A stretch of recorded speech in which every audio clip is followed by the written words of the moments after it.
மெரிபா paneer soda. I trust மெரிபா. தீபம் விளக்கேற்றும் எண்ணெய் ஒரு தெய்வீக அனுபவம். Periyar Maniamma Institute of Science and Technology, Tanjavur. AAA with specialization in electric vehicles and energy engineering. வணக்கம்மா. வணக்கம்மா. இப்போ எங்கே பார்த்தாலுமே வந்துட்டு பணம் தான். பணம் இல்லாமல் ஒன்றுமே இல்லை. அந்த விட்டமின் எம் மணி அப்படின்ற ஒரு விஷயம் இருந்தாலே வந்து எல்லாருமே ரொம்ப திருப்தியாக இருக்காங்க. பணம் பிரச்சனை தான் இங்கே உலகத்தில் வந்து அதிகமாக நடந்துட்டுருக்கு இல்லையா? ஸோ பணம் ரீதியாகவும் பணம் நம்மக்கிட்ட தங்கணும் அப்படின்னாவும் ஜோதிட ரீதியாக நாங்கள் என்ன விஷயங்கள்லாம் நாங்கள் பண்ணணும்? இப்போ ஒருவருடைய ஜாதகத்தில் வந்து யோகங்கள் பொறுத்து தான், சரிங்களா? திசா புத்தியும் யோகங்களும் கிரகத்தினுடைய பலங்களும் இது எல்லாமே தெரிஞ்சாதான் நம்ம அவங்க வந்து கண்டிப்பாக அவங்களுக்கு பணப்புழக்கம் இருக்குமா இருக்காதா அப்படிங்கிற நம்ம சுச்சுவேஷனில் சொல்கிறோம். இப்போது நான் வந்து நிறைய பதிவு சொல்லியிருக்கேன், நிறைய கிளைண்ட்ஸுக்கு சொல்லியிருக்கிறேன்.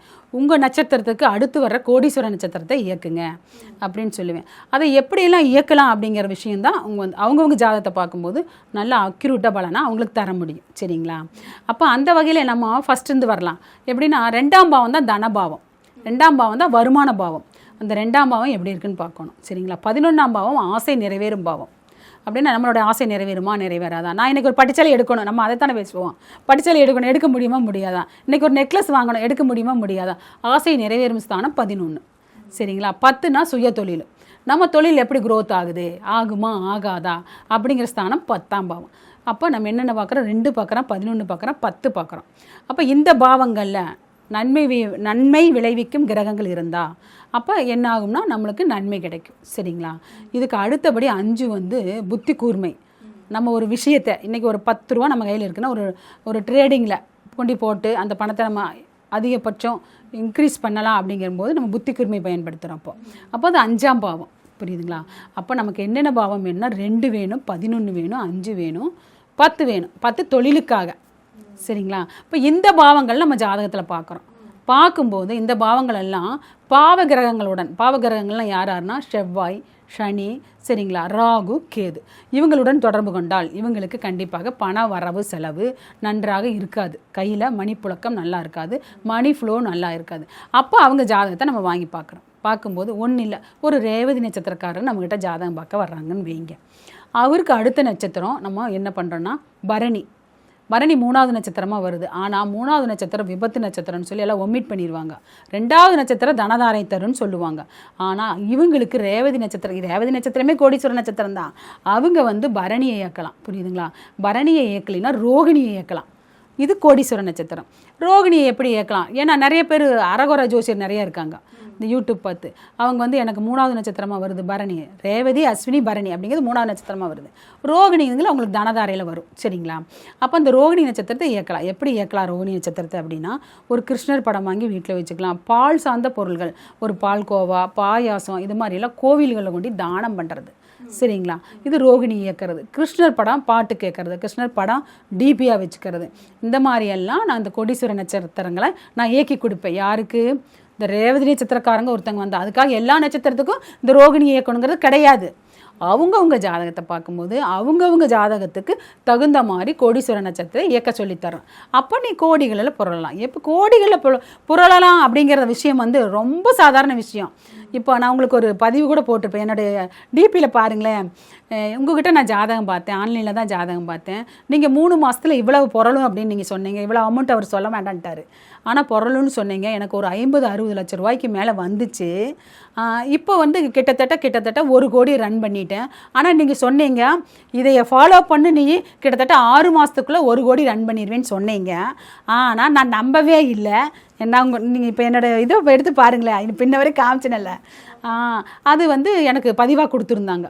உங்ககிட்ட ஜாதகம் பார்த்ததில் எனக்கு ஆன்லைன் பிஸ்னஸ் அவர் கோடிகளில் புரளுறாரு. அவர் காரணம் என்னென்னா அவர் அதை வந்து இயக்குறாரு, ஃபாலோ பண்ணுறாரு, சொல்கிறத ஃபாலோ பண்ணணும். நீங்கள் உங்களை விநாயகருக்கு போனால் நீங்கள் விநாயகருக்கு போகணும். போகாமல் விநாயகர் வீட்டிலே இருக்க நான் கும்பிட்டேன் அப்படின்னா அது ஜெயிக்காது, கண்டிப்பாக ஜெயிக்கிறதுக்கு வாய்ப்பு இல்லை. ஒரு ஜாதகத்தை கொண்டு குலதெய்வம் கோயிலில் வச்சு கும்பிடுங்க அப்படின்னா போகணும், ஃபாலோ பண்ணணும் தான் நல்லா ஜெயிக்கும். இப்போ பணப்பிரச்சனை அப்படின்னு சொல்கிறதுக்கு பின்னாடி 2 காரணம் இருக்குது. ஒன்று வந்து கடன் பிரச்சனையாக இருக்கும், இல்லைன்னா வெளியே காசு கொடுத்துட்டு அது வராமல் நின்றுட்டு இருப்பாங்க. இந்த 2யுமே தீர்க்கறதுக்கு நம்ம பரிகாரங்கள் நிறைய பண்ணிக்கிட்டு இருக்காங்க, வெவ்வேறு பரிகாரங்கள் பண்ணிட்டு இருக்காங்க. குறிப்பாக இந்த ஒரு பரிகாரமே போதும், கடன் பிரச்சனையாக இருக்கட்டும் பணப்பிரச்சனையாக இருக்கட்டும் எல்லாமே அறவே தவிர்க்கலாம் அப்படின்னா என்ன விஷயமா? கண்டிப்பாக நான் முதல்ல கடனை தீர்க்கறதுக்கான பரிகாரம் கண்டிப்பாக சொல்லிடுவேன் வந்தவங்களுக்கு.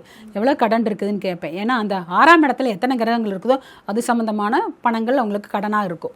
குரு இருக்கிறாருன்னு வைங்க, அந்த குரு சம்மந்தமான கடன் நிறையா இருக்கும், பெரும்பணம் தான் கடனாக இருக்கும். புரியுதுங்களா? அப்போ நான் என்ன சொல்லுவேன்னா, குளிகை நேரம் எல்லோரும் சனிக்கிழமை சொல்லுவாங்க, செவ்வாய்க்கிழமை சொல்லுவாங்க, செவ்வாய் ஹோரம் சொல்லுவாங்க. நான் என்ன சொல்லுவேன்னா, குளிகை நேரத்தில் இப்போ நான் வந்து உங்களுக்கு ஒரு லட்ச ரூபா கொடுக்கணுன்னு வைங்க, குளிகை நேரத்தில் ஒரு 100 ரூபா இந்தாங்கம்மா வச்சுக்கோங்க அப்படின்னு உங்கள் கையில் என் கையிலிருந்து உங்கள் கையில் குண்டி கொடுத்துட்டு வரணும். குளிகை நேரத்தில் கொண்டு கொடுத்துட்டு வாங்க. கண்டிப்பாக அந்த கடன் ஒரே வருஷத்தில் நீங்கள் 1 கோடி இருந்தாலும், ஒரு 10 லட்சம் இருந்தாலும், 1 கோடி இருந்தாலும் அந்த கடன் அடையில்னா என்ன கேளுங்க. நீங்கள் குளிகை நேரத்தில் கொண்டு அந்த கடனை நீங்கள் ஒரு சில கடனை அப்போ உங்களுக்கு கொடுக்க வேண்டிய கடனை ஒரு 100 ரூபாயாவது தன் கையிலிருந்து அந்த கொடுக்க வேண்டியவரோட கையில் கொண்டு கொடுத்துட்டு வந்தா கண்டிப்பாக கடன் குறைய வாய்ப்புண்டு. துப்புரவாக முற்றிலுமாக கடன் அடைஞ்சிரும்.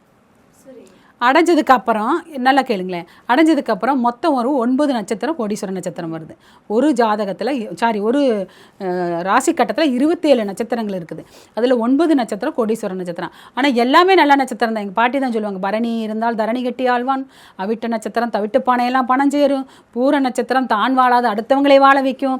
இப்படி நிறைய விஷயங்கள் இருக்குது. அனுஷம் வந்து காஞ்சி பெரியார் நட்சத்திரம் அடுத்தவங்களை நல்வழிப்படுத்தும். இப்படியெல்லாம் நிறைய விஷயங்கள் சொல்லுவாங்க. ஆனால் இதில் ஒரு 9 நட்சத்திரம் மட்டும் கோடீஸ்வர நட்சத்திரம் ஆணித்தரமாக நான் சொல்லுவேன். நிறைய பேருக்கு சொல்லி சக்ஸஸ் கொடுத்துருக்கேன் நான். இதில் வந்து பரணி, ரோகிணி, மிருகசீரிடம், புனர்பூசம், பூசம், மகம், சுவாதி, உத்திராடம், ரேவதி, இந்த 9 நட்சத்திரங்களும் கண்டிப்பாக கோடீஸ்வர நட்சத்திரம். அப்போ அவங்கவுங்க ஜாதகத்துக்கு இந்த நட்சத்திரங்களை எடுத்து இயக்கும்போது எல்லா விஷயங்களுக்குமே இந்த நட்சத்திரத்தை எடுத்து இயக்கும்போது அவங்களுக்கு உணவு தான பரிகாரம், கோவில் வழிபாடு, நட்சத்திரத்தை இயக்கிறது, டிபியாக வைக்கிறது, நான் இப்போ முன்னமே சொன்ன மாதிரி பிக்சர் வைக்கிறது. மிருகசீரிசம்னா மிருகசீரிசமும் கோடீஸ்வர நட்சத்திரம் தான். முருகர் படம், அந்த முருகரை திருச்செந்தூர் முருகராக வைக்கணும். நீங்கள் எல்லா முருகரை காட்டிலும் திருச்செந்தூர் முருகர் ஜெயந்திநாதர், வெற்றியை தர்றவர். அந்த மாதிரி வச்சு அந்த மாதிரி ஒவ்வொரு நட்சத்திரங்களுக்கும் ஒவ்வொரு விஷயங்கள் இருக்குது. அதை வந்து உங்கள் ஜாதகப்படி உங்களுக்கு எடுத்து நான் கொடுக்கும்போது கண்டிப்பாக நீங்கள் ஒரு கோடியில் போடுறது சாதாரண விஷயந்தான்.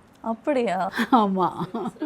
இப்போது கடன் பிரச்சனைலாம் எனக்கு இல்லைம்மா, ஆனால் வந்துட்டு நான் வந்து வெளியே கொடுத்த காசு என் கைக்கு திருப்பியும் வரமாட்டேங்குது அப்படின்னு உங்ககிட்ட கேட்குறவங்கக்கிட்ட உங்களோட பதில் என்னவா இருக்கும்? கண்டிப்பாக இது வந்து நம்ம என்ன பண்ணோம்னா, அவங்க கொடுத்தவங்ககிட்ட நம்ம கேட்டு பார்த்துட்டு என்ன பண்ணோம்னா, முதல்ல வந்து கடன் வாங்கவும் கூடாது கொடுக்கவும் கூடாது. அது வந்து ஃபஸ்ட்டு பட்சம். 2ஆம் பட்சம் நீங்கள் ஏன் கொடுக்குறீங்கன்னா, நிறைய பேர் பாருங்களேன், அவங்கள நம்பி கொடுத்துட்டு இவங்களை நம்பி கொடுத்துட்டு கொடுத்த காசை திருப்பி தரல அப்படின்னு சொல்கிறாங்க பாருங்க.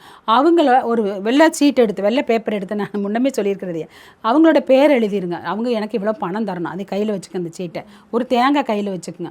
விநாயகர் போய் வளமாக 7 சுத்து, இடமாக 7 சுத்து சுற்றி அந்த தேங்காயை சிதறுகாயை அந்த பேப்பரையும் சேர்த்து சிதறுகாய் போட்டுருங்க. சிதறுகாய்னா என்ன சொல்லுவீங்க நீங்கள்? சிதறுகாய், ஒடகாய், எரிகாய் என்ன சொல்லுவீங்க நீங்கள்? சூரத்தேங்காய் உடைக்கிறது. அந்த மாதிரி இப்போ சென்னையிலலாம் புரிய மாட்டேங்குது சிதறுகாய்னா, அதனால தான் சொல்கிறேன். சூரக்காய் உடைச்சிடுங்க, அந்த முக்கில் உடைங்க. அதாவது இந்த விநாயகர் கோயில் முக்கில் உடைச்சிடுங்க. நீங்கள் கண்டிப்பாக உங்களுக்கு அந்த பெரிய பணமாக இருந்தால் 6 மாதத்துக்குள்ளே திரும்பி வந்துடும், சின்ன பணமாக இருந்தால் 3 மாதத்துக்குள்ளே திரும்பி வந்துடும். நிறைய பேருக்கு சொல்லி சக்ஸஸ் கொடுத்துருக்கேன். கண்டிப்பாக பண்ணி பார்க்குறோம். பண்ணி பாருங்க. குறிப்பாக வந்து வெள்ளிக்கிழமை அன்னைக்கு இந்த பணம் சார்ந்த விஷயங்களை வந்து நம்ம கடவுள்கிட்ட போய் வழிபட்டால் அந்த விஷயம் வந்து கண்டிப்பாக தீரும் அப்படின்ற மாதிரி சொல்லப்படுது. இது ரொம்ப காலமாகவே நம்பப்பட்டு வந்துட்டுருக்கு. அது உண்மையா? கண்டிப்பாக. அது வெள்ளிக்கிழமை அன்னைக்கு நான் நிறைய விஷயங்கள் நிறைய பதிவில் போட்டிருக்கிறேன். நிறைய பேர் சொல்லியிருக்காங்க எனக்கு சக்ஸஸ் ஆயிடுச்சுன்னு. ஃபஸ்ட்டு வெள்ளிக்கிழமை அன்னைக்கு நம்மளுடைய நிலவு கதவை, அதாவது மெயின் டோரில் இருக்க நிலவு கதவை தொடச்சி மஞ்சள் குங்குமம் பூசி ஒரு தீப தூபம் காட்டிடணும். 4:30 மணிக்கு, 6 மணிக்கு, 6 to 7:30 வரைக்கும் இருக்குது சுக்கிரகோரை. மதியானம் 1:30 to 2:30 வரைக்கும் இருக்குது சுக்கிரகோரை. நைட்டு 8:30 to 9 வரைக்கும் இருக்குது சுக்கிரகோரை. 8 to 9 வரைக்கும் சுக்கிரகோரை. இந்த நேரங்களில் உப்பு வாங்குங்க, மஞ்சப்பொடி வாங்குங்க, ஏலக்காய் வாங்குங்க. வாங்கி கொண்டு வந்து வீட்டில் வச்சு பூஜை பண்ணுங்க. சரிங்களா? அந்த வாங்கிட்டு வந்து வைக்கிற பொருளை வந்து தீப தூபம் காட்டி ஓ மகாலட்சுமி நமோ நமக 108 முறை சொல்லுங்கள். கண்டிப்பாக உங்களுக்கு பணம் புரளும். கண்டிப்பாக மணி ஃப்ளோ நல்லா இருக்கும். நிறைய பேருக்கு சொல்லி இது நடந்திருக்குது.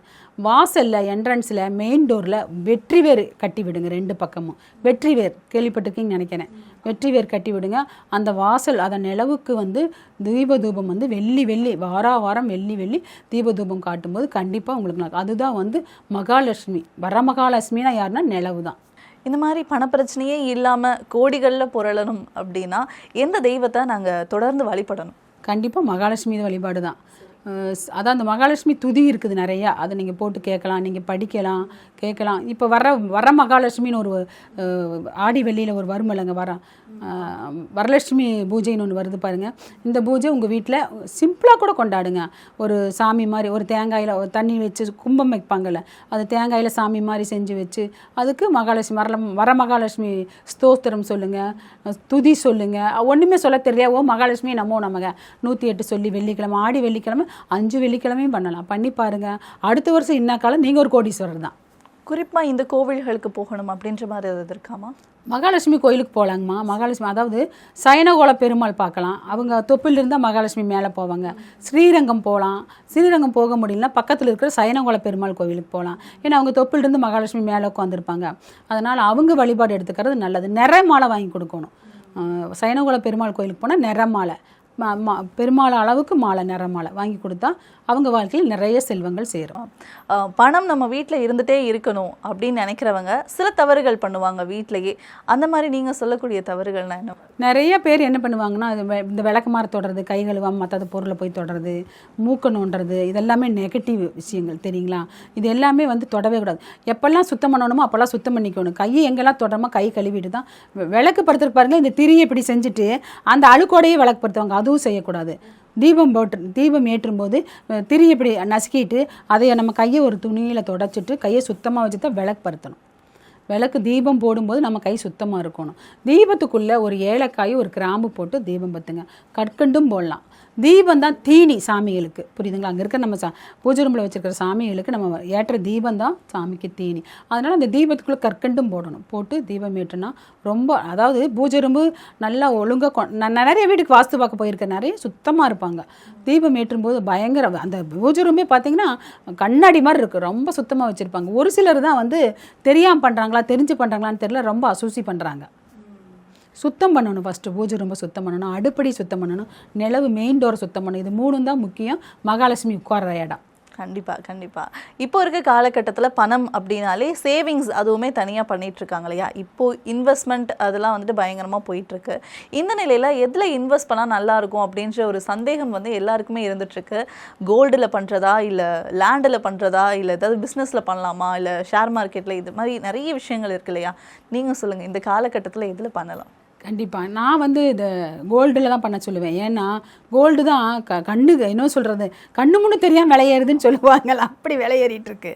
ஆனால் இன்னி வர காலத்தில் 2 லட்ச ரூபா வரைக்கும் தொடும். ஒரு பவுன் நகை கண்டிப்பாக 2 லட்ச ரூபா வரைக்கும் தொடும். இப்போ நான் சொன்னேன், ஒரு 2020 நான் சொன்னேன் விஜய் ஆட்சிக்கு வருவாருன்னு நான் சொன்னேன். அப்புறம் என்ன சொன்னேன், விஜய் வந்து ஆட்சிக்கு வந்து எலெக்ஷன் டேட் அனௌன்ஸ் பண்ணதுக்கு பின்னாடி அவர் தான் பதவிக்கு வருவார், சிஎம் அவர் தான் ஆவார்னு சொன்னேன். ஆனால் எல்லோரும் என்னை ஜோக் அடித்தாங்க, நீ விஜய் ரசிகை அதனால் இப்படி சொல்கிற அப்படின்னு. ஆனால் எங்கள் அண்ணன் பிள்ளை கூட என்கிட்ட சொன்னான், எப்படிங்க அப்படி கணிச்சிங்க, கரெக்டாக சொன்னீங்க அப்படின்னு. ஏன்னா அன்னைக்குள்ள கிரகங்களுடைய நிலை, கிரகங்கள் தான் நம்ம இயக்குது, நம்ம கிரகங்களை இயக்கலை. அன்னைக்கு உள்ள கிரகங்கள் நிலை விஜய்க்கு சாதகமாக இருந்தது. அப்போ அவர் வந்து ஆட்சிக்கு வந்தார். நான் கணித்து பார்த்ததில் சொன்னேன். நான் வந்து 20 வந்து ஆட்சிக்கு வருவாருன்னு சொன்னேன். அவர் வந்து எலெக்ஷன் டேட்டு அனௌன்ஸ் பண்ணதுக்கு அப்புறமே அவர் தான் சிஎம் ஆவாருன்னு சொன்னேன். இப்போ தொடர்ந்து அவர் தான் சிஎம் ஆவார் அப்படின்ற மாதிரியும் போய், ஆமாம் 36 வரைக்கும் அவரே தான், அவரை யாரையும் அசைக்க முடியாது. சிஎம்மும் அவர் தான், பிஎம்மும் அவர் தான்.